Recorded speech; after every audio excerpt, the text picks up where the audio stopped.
Superhero archers like Hawkeye, Green Arrow, and even Kate Bishop hit impossible shots while sprinting across rooftops. They're some of the most skilled, non-powered superheroes, which I love talking about because they have to develop their physical and cognitive capacities to near superhuman levels without any alien genealogy or magic rings.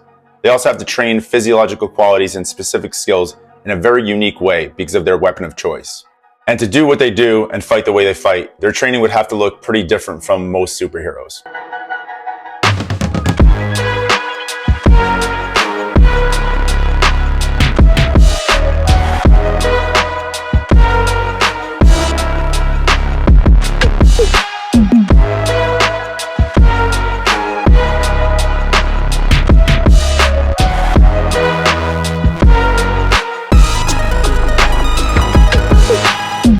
Now, I'm a strength and conditioning coach, not a bow hunting expert. I understand how to build the physical qualities needed for archery, but I've drawn back a bow maybe a handful of times, and it was not to hunt an animal or take down a chariot of invading alien hordes. So I did a bunch of research on how some well-known backcountry bow hunters train, guys like Staton, Cameron Haynes, and Remi Warren. The reason I looked at these guys and not competitive archers is because they don't just talk about training accuracy.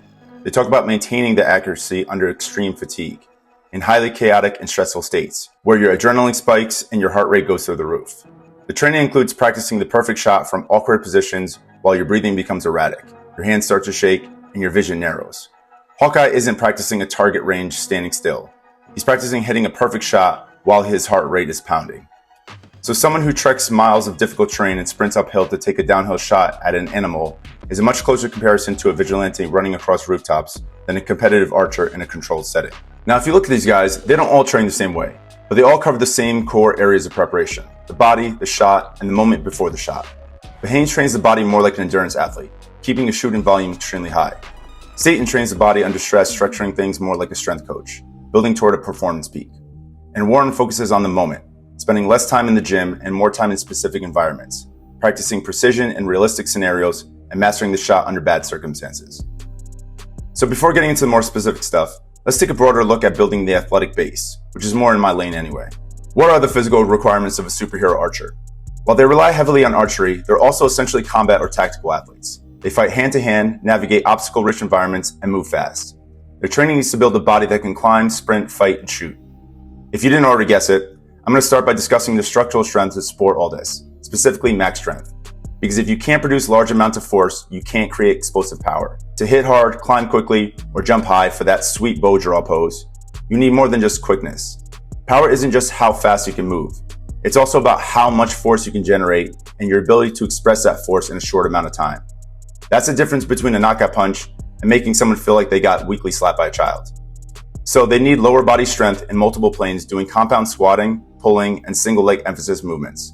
4 to 6 sets, 2 to 5 reps, at weights that represented 85 to 95% of max. Trap bar deadlifts, suitcase deadlifts, split stand scalpel squats, heavy split squats, landmine side lunges, and lateral step-ups are all great options. These build compound single leg and anti-rotational lower body and trunk strength without beating up taller, longer limbed athletes. And both these guys are big. Oliver Queen is depicted anywhere from 5'11" to 6 feet 2 inches, weighing somewhere between 185 to 205 pounds. And Big Clint Hawkeye Barton in the comics is 6 feet 3 inches, 230 pounds. And that's what I'm talking about. Using the trap bar and these variations are great options to protect bigger, long-limbed athletes from unnecessary back fatigue while building the multi-dimensional strength that they need. Upper body would follow the same set, rep, and loading scheme. Vertical and horizontal pressing movements like dumbbell floor press, overhead press, and landmine push press, but heavily biased toward weighted pull-ups and row variations to build the raw pulling strength they need to repeatedly draw those absurdly heavy bows. Apparently, Green Arrow's bow has been depicted with a draw weight of 80 to 150 pounds. Hawkeye's sits somewhere around 250 pounds. For reference, and I had to look it up, the average bow draw weight is 40 to 80 pounds. So yeah. Strength endurance is just as important, because they're not just shooting once, they're repeatedly drawing, climbing, punching, and carrying. They could do high rep ring rows, push-ups, pull-ups, rope climbs, single arm rows, lunges, heavy carries, and sled drags. Multiple sets of 10 to 20 reps or timed sets. Explosive strength gets layered in to build power, speed, and reactive athleticism.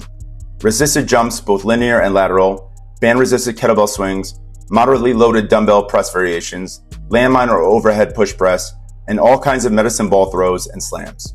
Multiple sets of 3 to 5 reps, moving as explosively as possible.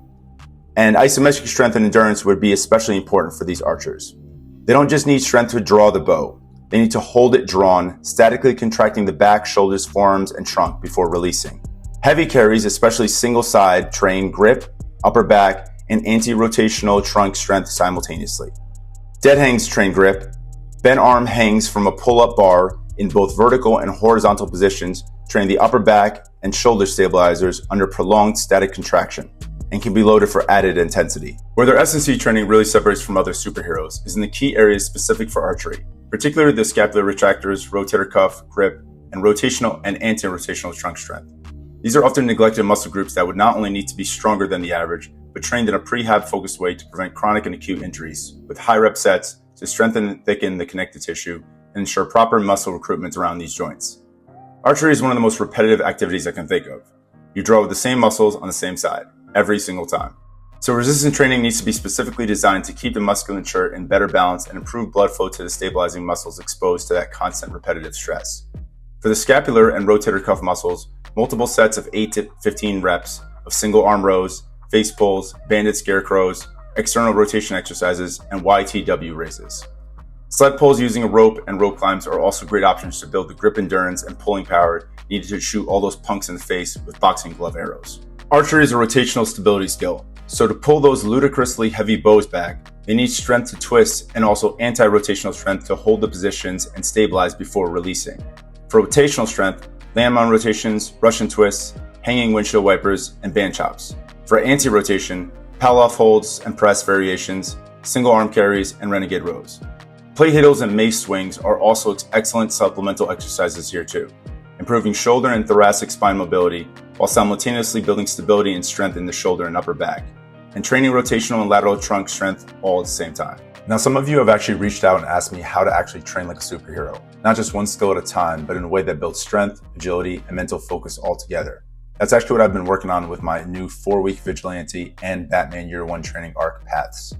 These are structured programs where you can earn XP, hit physical and mindset missions, and see real progress each week.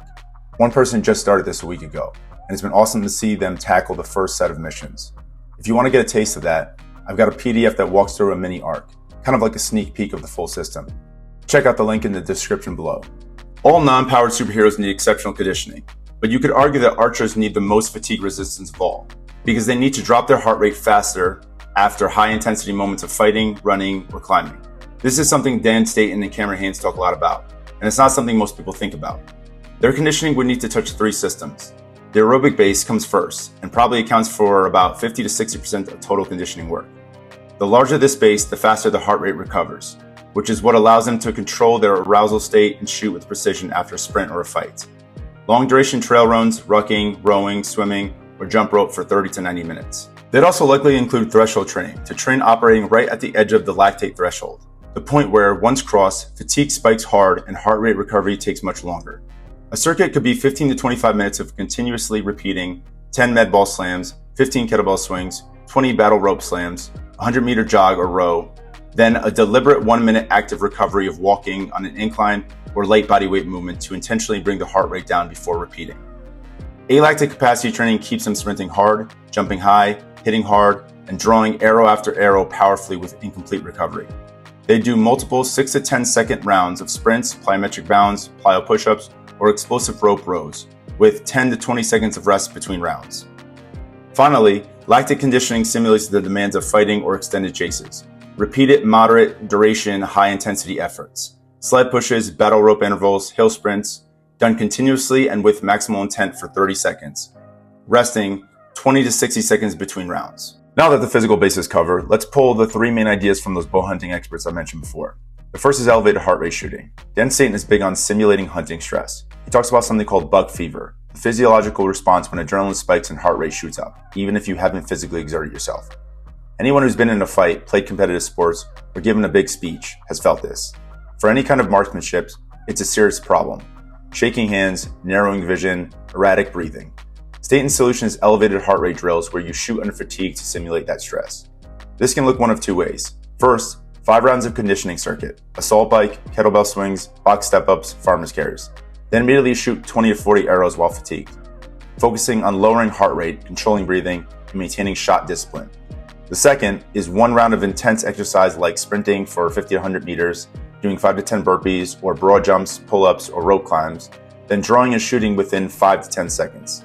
Repeat it for multiple rounds. This second version is particularly relevant for Arrow and Hawkeye, since they're literally sprinting across rooftops and climbing buildings in between shots, which they need to rapidly slow their heart rate and control their breathing to take. Long hold shooting. Remi Warren advocates for drawing the bow and holding for 20 to 60 seconds before shooting.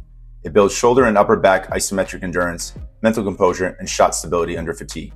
Warren's reasoning is that in hunting, you often can't shoot immediately. You might have to wait for a clear shot or risk being detected. For superheroes, same idea. They need to wait for the right moment and track a moving target while holding full draw. Most bow hunters have to visually estimate how far their target is without a rangefinder, so they practice by placing targets at random distances, 17 yards, 44 yards, 23 yards, and shoot. It trains depth perception, visual judgment, and fast target acquisition. For a super archer, this is basically combat targeting. They very rarely get a perfectly measured shot. They need to develop an instinct for distance the same way fighters develop an instinct for range. Practicing shots from kneeling, crouching, leaning around obstacles, and at downhill or uphill angles. Warren is a big supporter of this. It trains mobility, balance, trunk stability, and adaptability, all highly relevant for super archers shooting from rooftops, ledges, and moving platforms. Although we've talked a lot about drilling and fitness, accuracy in archery isn't just about strength or technique. It's also about how the eyes, breathing, and nervous system work together right before the shot. Elite archers demonstrate something called the quiet eye, a brief, steady visual fixation on the target just before release. The stable focus helps the brain organize the movement and improves precision under pressure. Archers train this through focused shooting drills, switching between targets, shooting after movement, or reacting to timing cues. The most important training is still task-specific shooting that reinforces visual stability under stress. They also coordinate their breathing so that a shot happens during the natural respiratory pause, typically right after a slow exhale, when the chest and shoulders are most stable. The drill is straightforward. Inhale during setup, exhale as you settle the sight picture, release during brief pause before the next breath. There isn't complete agreement on one exact pattern. Some coaches prefer releasing during the natural exhale pause, others prefer a brief breath hold during the aiming phase. But the common principle is consistent. Slow the breath, stabilize the body, time the shot when movement is lowest. And the other principle everyone agrees on is that you have to practice. A lot. Cameron Haynes shoots hundreds of arrows a day. His whole thing is essentially train so hard so that the real thing is easy. Like most of the comic book characters I talk about, superhero archers have to move through cities and obstacle-rich environments quickly, leaping, climbing, and somersaulting easily over whatever's in the way. So their training would include rope climbs, vaulting drills, and parkour practice. Both Arrow and Hawkeye would likely have access to, or the resources to build, a dedicated obstacle course where they could practice routes with moving targets to shoot along the way. These super archers are a pretty unique case study. In a lot of ways, their training looks like that of other non-powered heroes. Speed, power, elite conditioning, hand-to-hand combat skills, but they have an entire additional layer on top of that because of their weapon of choice. And what makes them truly dangerous isn't just the accuracy of their shots, it's the ability to slow everything down when there's nothing but chaos around them. So if you have anything to add, especially if you know anything about archery, let me know in the comments. And I'd really appreciate it if you leave a like, share this, and subscribe. And I'll see you next time they shine my light in the sky.